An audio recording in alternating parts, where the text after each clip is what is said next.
cada momento que se passa, nós passamos por processos. E os processos vão nos trazer maturidade. Os processos vão nos trazer ensinamento. Cada processo que nós passamos é um aprendizado que nós trazemos para a nossa vida. Isso é muito importante. Tem pessoas que vão aprender através de um conselho. Tem pessoas que só vão aprender através de situações. Tem pessoas que é bom para ouvir, mas tem pessoas que só é boa para falar. Na caminhada, tudo que nós precisamos é entender que o sábio Salomão, ele escrevendo, ele vai dizer: seja mais ouvinte. Ele vai declarar e vai dizer: seja tardio para falar. Ele escrevendo, ele vai dizer: os que ouvem aprendem mais do que os que falam. Porque quando você para ouvir, você para aprender. Mas quando você não para ouvir, você só fala. É como se você soubesse de tudo. E na caminhada, ela vai lhe ensinar que você nunca vai saber de tudo. Você vai chegar aos 60 anos e você nunca vai saber de tudo. A humildade para caminhar, ela é muito importante, principalmente para o cristão. O cristão, se ele não tiver humildade, ele sempre vai estar dentro da igreja, tomando toco, tomando pontapé, caindo, e nunca vai aprender de fato o que é ser crente. Ser crente é você olhar para o seu irmão, sentir a dor dele, ter a sensibilidade do que está acontecendo e estender a mão e dizer: está precisando de alguma coisa? Porque hoje em dia você acha que ser crente, muitas pessoas acham que ser crente é simplesmente vestir uma roupa boa e ir para um culto. Ser crente é muito mais do que isso, minha filha. É você entender que você está na posição de servo. Servo não fala, servo serve. Servo não questiona, servo apenas obedece. A recompensa, ela não vem do homem, a recompensa, ela vem de Deus. E tudo que você precisa é falar pouco e ouvir mais. Coloca para mim na tela, por favor. Lucas capítulo 15. Glória a Deus. Lucas capítulo 15. Glória a Deus. O verso 11, por favor. Lucas capítulo 15, o verso 11, diz a palavra do Senhor: e disse-lhe um certo homem, tinha 2 filhos, e o mais moço dele disse ao pai: pai, dar-me a parte dos bens que me pertencem. E ele repartiu por eles a fazenda. Diz mais: e poucos dias depois, o filho mais novo, juntamente tudo, partiu para uma terra longínqua, e ali desperdiçou os seus bens, vivendo de todas as maneiras, absolutamente. E havendo ele gastado tudo, houve naquela terra o quê? Uma grande fome. E começou o quê? A padecer ou a ter necessidade. Amém ou não amém? Está me acompanhando? Diz mais a palavra do Senhor. Glória a Deus. E foi, e chegou-se a um dos cidadãos daquela terra, a qual mandou para os seus campos apacentar porcos. Diz mais: e desejava encher o seu estômago, a sua barriga, com bolotas ou com lavagem de porcos, lavagem de porcos que os porcos comiam, e ninguém lhe dava nada. E tornando em si e tomando a consciência, disse: quantos empregados de meu pai têm abundância de pão, e eu aqui pereço de fome. Eu não tenho muito tempo, não vou ler mais, está ótimo até aí. Muitos conhecem essa história, muitos conhecem e sabem como realmente de fato se procedeu. Aquele jovem rapaz, ele se achou que era inteligente diante do seu pai. Então somente deixou a arrogância, deixou simplesmente um sentimento simplesmente um sentimento tomar conta dele, para de encontro ao seu pai. Primeira coisa, primeiro ponto, o sentimento de rebeldia, um sentimento de teimosia, um sentimento agora de prepotência. E ele agora chega para o seu pai e diz: pai, eu preciso da minha parte para que eu possa fazer a minha vida. E simplesmente diz a história que por muito tempo aquele pai, ele tentou sustentar aquele menino. Mas eu aprendi uma vez com o pastor Josué Brandão, quando ele disse assim: aquele que decidiu ir, não peça para ficar, porque ele está obstinado. O obstinado, eu quero dizer para você como é que funciona. É como se fosse um touro brabo, que você não consegue parar, a corda não consegue sustentar. Não adianta você fazer algo, por quê? Porque ele só vai aprender com a queda, ou até mesmo com algo que vai acontecer contra ele. O obstinado, ele sempre está simplesmente focado em algo para destruição e nunca para construção. Porque o obstinado, ele está pensando só em si, ele não pensa mais em ninguém, ele não pensa mais em ministério, ele não pensa mais em pastor, ele não pensa em pai, ele não pensa em mãe, ele não pensa em filho, ele não pensa em nada, ele está pensando somente em si. E ali tão somente ele está dominado por algo que não consegue mais romper. A mente dele foi dominada. Assim era aquele menino, aquele rapaz estava dominado por um sentimento, uma ilusão que ele tinha. E ele disse: pai, me dê minha parte, porque eu vou tomar conta da minha vida e vou resolver, vou ganhar muito dinheiro, vou mostrar para o Senhor que eu tenho a capacidade. Por muito tempo o pai entendeu, porque quem mais conhece um filho é um pai. O pai convive, o pai vê os comportamentos, o pai sabe a capacidade do filho. Muitas vezes o filho pensa que sabe das coisas, mas não sabe ele que nasceu primeiro foi o pai.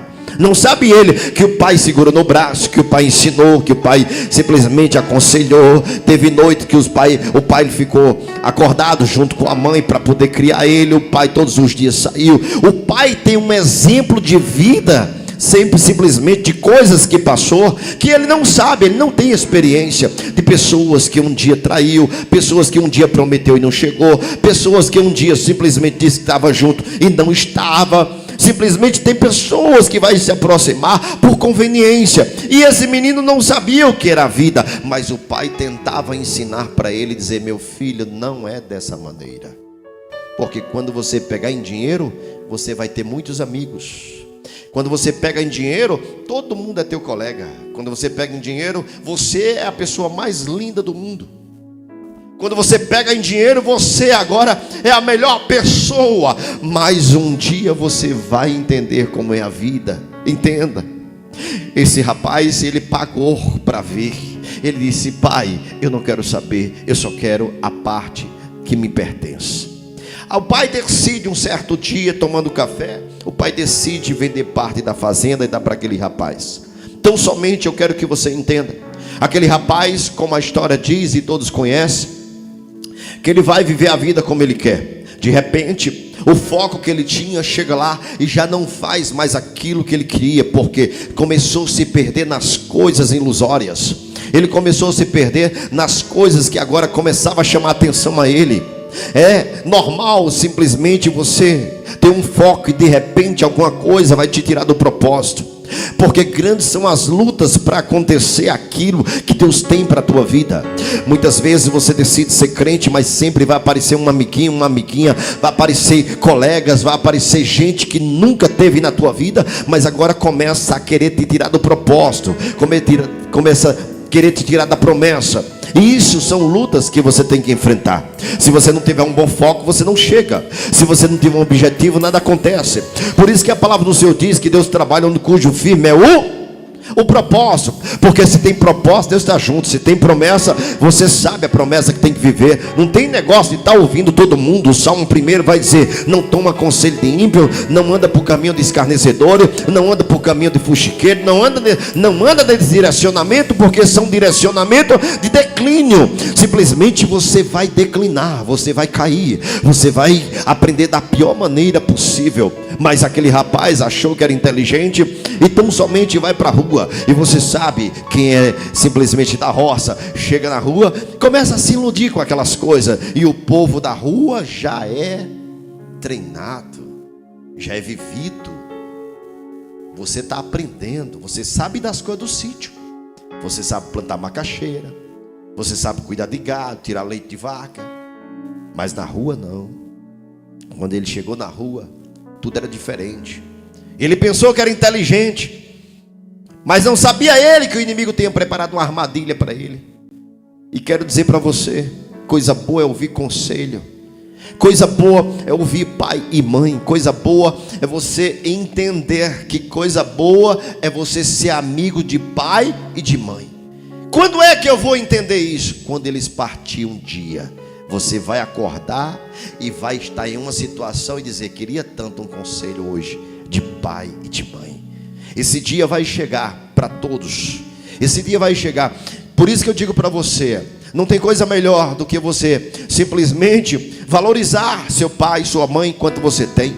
Quantas vezes eu simplesmente já parei uma vez eu fiz uma viagem, e quando eu fiz a viagem, eu sabia que se meu pai falasse, estivesse falando, ele tinha ligado para mim e tinha dito: volte agora.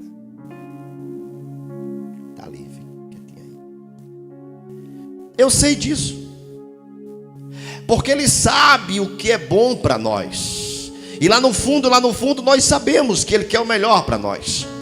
O pai daquele rapaz queria o melhor para ele, mas ele decidiu caminhar por caminhos que tão somente a vida tinha preparado para humilhar, para acabar com a reputação dele. Ele tinha um nome, ele tinha um pai, ele tinha simplesmente agora um prestígio, mas o diabo preparou uma cilada para acabar com o nome dele, preparou a cilada para acabar com o prestígio dele.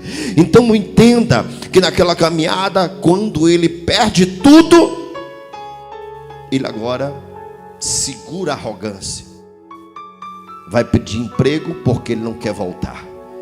Mas eu quero dizer uma coisa para você: há caminhos que você simplesmente vai pensar que é de Deus, há caminhos que você vai pensar que Deus te colocou, e no final você vai perceber que Deus não tinha projetado nada, foi apenas uma emoção, foi apenas simplesmente, sabe, algo que te tomou para direcionar para a destruição da tua vida, da tua alma.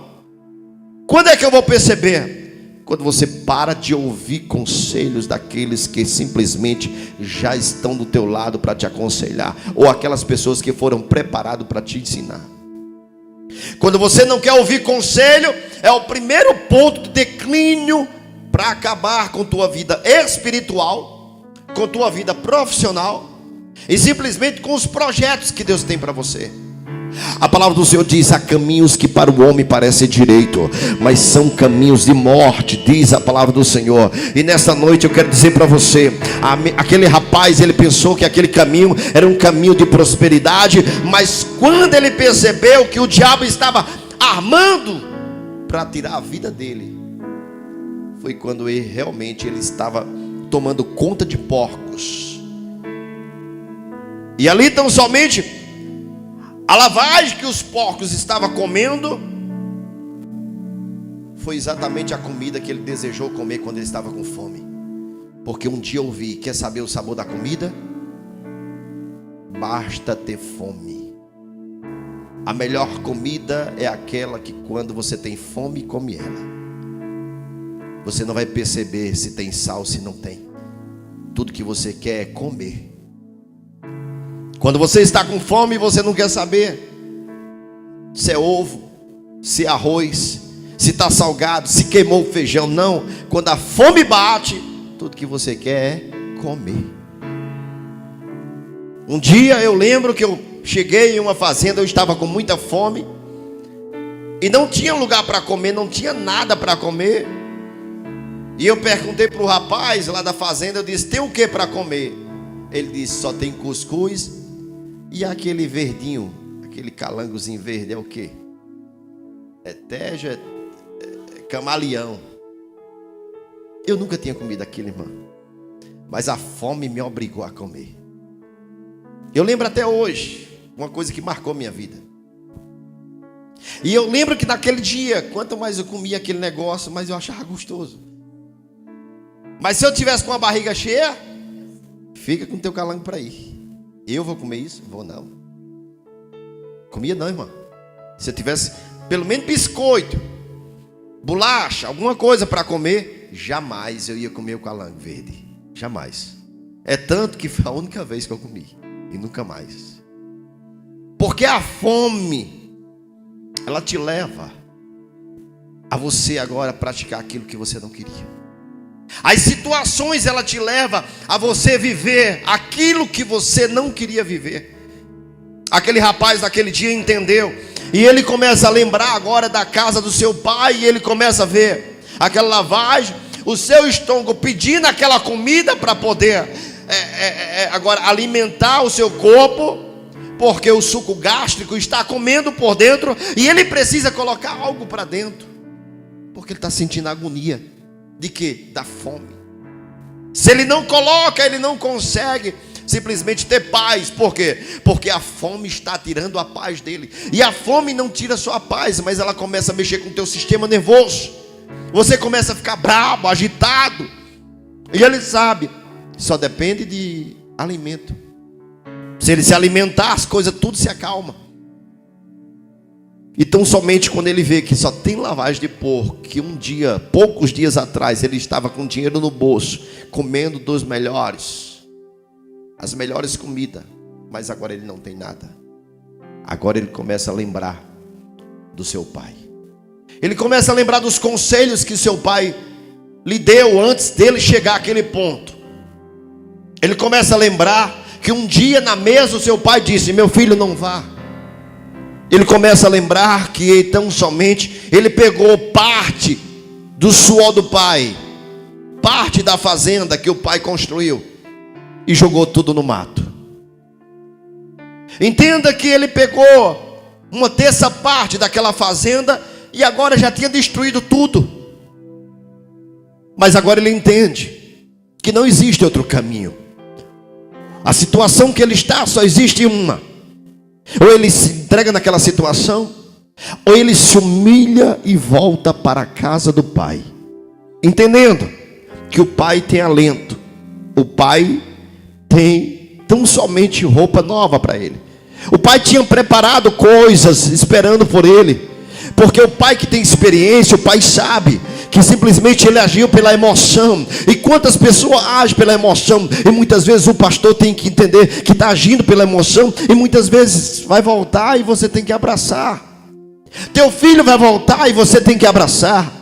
O teu filho muitas vezes vai aprontar, mas você tem que entender que ele é teu filho. E não adianta você endurecer o pescoço, porque quando ele voltar, você tem que exercer o amor que Deus te deu, a paternidade que Deus te deu. Você tem que exercer agora a parte do Senhor, a qual o Senhor te deu. Qual é? A patriarcal, aquela parte que tão somente você agora tem que abraçar como pai, como mãe, como uma pessoa que agora tem um sentimento de amor para mostrar para ele, meu filho, independente dos teus erros, independente da tua arrogância, independente da tua prepotência, papai te ama. Aquele pai estava pronto. A história diz que todas as tardes aquele pai ia para a beira da estrada ver se aquele filho estava voltando. Por quê? Porque no coração dele ele tinha uma esperança que aquele rapaz ia voltar. Entenda. A história diz que um certo dia o pai, ele está lá na beira da estrada e começa a vir um rapaz. E quando aquele rapaz começa a vir, ele vem a pé. Creio eu, para conjecturar e você entender, aquele rapaz vem todo rasgado, todo sujo. O pai olha e não reconhece. Mas aquele rapaz está voltando para casa depois de tanta coisa que passou. E quando chega, o pai, quando chega mais perto, o pai olha e diz assim: pelo andado é meu filho, mas pelas vestes não. A estatura é meu filho, mas pela roupa que ele está vestindo não. Pela barba que ele está também não. Pelo cabelo também não é meu filho não. Mas lá no fundo o pai sabia que o filho ia voltar. Ele chega perto do pai e a história diz, a palavra do Senhor vai dizer, que aquele rapaz, ele chega, já cai de joelho diante do pai e diz: pai, me perdoa, porque eu pequei contra o Senhor. Como? Desobedecendo. Uma coisa que aquele filho chega para ele e diz: pai, me aceita pelo menos como empregado seu. Enquanto ele fala isso, sabe por quê? A alegria de um pai é ver um filho entendendo a sua paternidade. A alegria do pai é quando o filho entende que o pai, ele entende o que está falando. A alegria de um pai é quando ele entende que um filho está reconhecendo que ele não é qualquer pessoa, ele não é teu amigo, ele não é simplesmente agora teu irmão, mas você está tratando ele como autoridade sobre a sua vida. Autoridade para quê? Para te abençoar. Por isso que todas as manhãs é muito importante que você diga: bença pai, porque ele tem a autoridade de te abençoar. Deus deu autoridade para ele. E quando você entende isso, as coisas começam a fluir para você. As coisas ficam mais fáceis para você.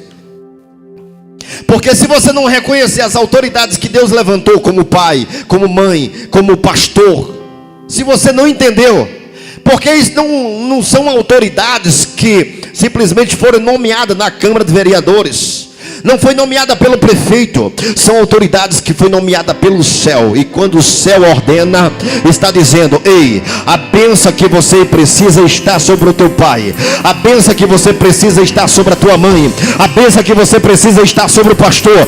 Então entenda, autoridades espirituais que Deus levantou, ou você honra, respeita, ou nada acontece na tua vida. São autoridades que Deus levantou. E quando Deus levanta, Deus está dizendo: pode não ter aparência, pode não ter os estudos que você tem, pode não ter a estatura que você tem, pode não ter o conhecimento que você tem, mas o que ele tem, você depende dele. Porque o que tem para acontecer: ah, mas eu tenho uma faculdade. Você tem uma faculdade, mas não tem a bênção de pai nem a bênção de mãe. Você tem a faculdade, mas você não respeita a autoridade que Deus levantou. Quero dizer para você, é muito importante você entender que tem coisas que vai ser travada na tua vida, porque simplesmente você não recebeu a bênção do seu pai. Sabe por quê? Aquele rapaz não prosperou, porque o pai não deu a bênção sobre ele. O pai deu a herança, é diferente. Da herança é uma coisa, mas abençoar é diferente. Não, meu filho, você vai viver aquilo que eu não quero, porque aquilo que eu projetei é maior e melhor. Eu quero que você seja herdeiro dessa fazenda. Eu não quero que você seja herdeiro de 1/3 da fazenda. Eu quero que você seja herdeiro da fazenda toda. Então você quer dar aquilo que Deus preparou para você. Há muitas vezes que você não vai viver o que você quer. Há muitas vezes que você não vai andar pelos caminhos que você quer. Mas o que ele tem preparado é melhor do que você tem projetado. O que ele tem preparado é melhor do que aquilo que você tem arquitetado. Porque Deus é o Deus de resiliência. E nesta noite Ele está dizendo para você: meu filho, quer viver minhas promessas? Então siga aquilo que eu tenho determinado sobre a tua vida. Quer viver minhas promessas? Então se prepara para renunciar, porque eu sei que coisas boas o mundo tem oferecido, mas o que eu tenho preparado para você, talvez volte e meia você não goste. Talvez um dia o culto é parado, no outro é agitado, você queria as coisas tudo agitado, mas Deus está dizendo: acalma teu coração, que eu tenho preparado para você coisas grandes. Esse é o momento de prova, esse é o momento de dependência, esse é o momento de você entender a minha voz, Nem tudo vai ser do jeito que você quer, nem tudo vai ser do jeito que você planejou, mas a promessa não deixa de se cumprir por conta disso.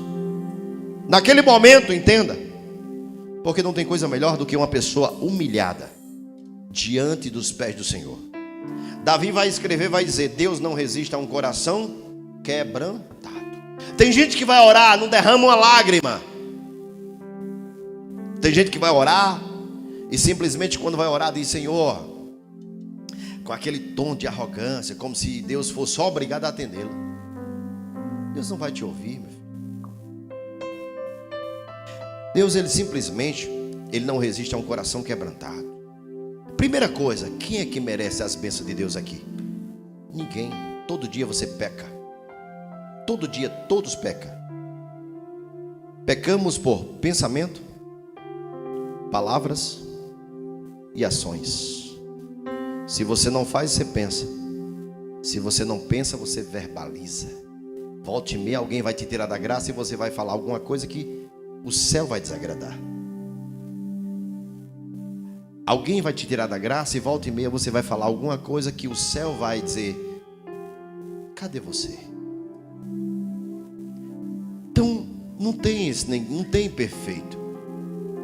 A palavra do Senhor diz que aquele rapaz, quando chega e diz: Senhor, ele diz: Pai, me recebe pelo menos como jornaleiro. Entenda, não sabia aquele moço que o pai já tinha preparado o melhor para ele. Não sabia aquele moço que o pai tinha preparado tudo de bom para ele. Não sabia aquele moço que no coração do pai, o pai já estava esperando ele. E eu quero dizer para você nessa noite, eu não sei de que forma você está aqui, mas o pai já conhece a trilha e o caminho que você está caminhando. E tudo que o pai quer é que você volte. É que você volte para a presença dele, porque ele tem o melhor. Porque um dia você tinha tudo, mas hoje você está capengando, está naquele negócio de chove não molha, o milagre não acontece. Tem promessa, mas não vai. Tem promessas, mas não realiza. Tem promessa, mas parece que está travado. Está travado por quê? Porque teu coração mudou diante do Pai.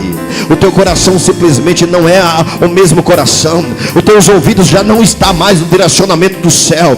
Os teus ouvidos já não estão mais no direcionamento daquilo que o Pai fala. Mas eu quero te dizer uma coisa: se quer viver as promessas, chegou o momento de se humilhar. Chegou o momento de dizer: Pai, fala, porque eu quero te ouvir. Chegou o momento de dizer: eu quero viver as promessas. É você simplesmente chegando e dizendo: Pai, me perdoa pelas minhas fraquezas. E o pai dizendo: agora sim, meu filho, voltou ao que eu queria. Voltou ao que eu queria, porque seu pai já construiu aquilo que você perdeu. E eu quero dizer para você que aquilo que você perdeu já construiu. Eu tenho muito mais para você. Porque quando ele chega, quando ele diz que está arrependido, quebrantado, o pai abraça ele, coloca a mão no ombro e diga: vem cá, meu filho. Eu sei que muitos não vão gostar da forma que o pai vai te tratar, mas há uma diferença muito grande. Esse homem tem 2 filhos. Um não pensa em fazer errado porque ele está de olho na fazenda, em herdar a fazenda. Já o outro queria aventurar e viver suas emoções. E realmente ele foi e viveu suas emoções. E quando ele vive as suas emoções, ele passa por um processo que ele nunca imaginava de passar. Mas ele se permitiu a mudar o seu coração e os seus comportamentos. Tem gente que está dentro da casa do Senhor, não se permite a mudar o seu coração e o seu pensamento.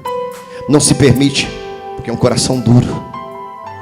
Eu quero dizer para você que aquele jovem, ele se permite. Quando ele se permite, automaticamente o pai diz: chega para cá. O pai coloca a mão no ombro, passa pelo primeiro servo e diz assim: vem cá, meu servo.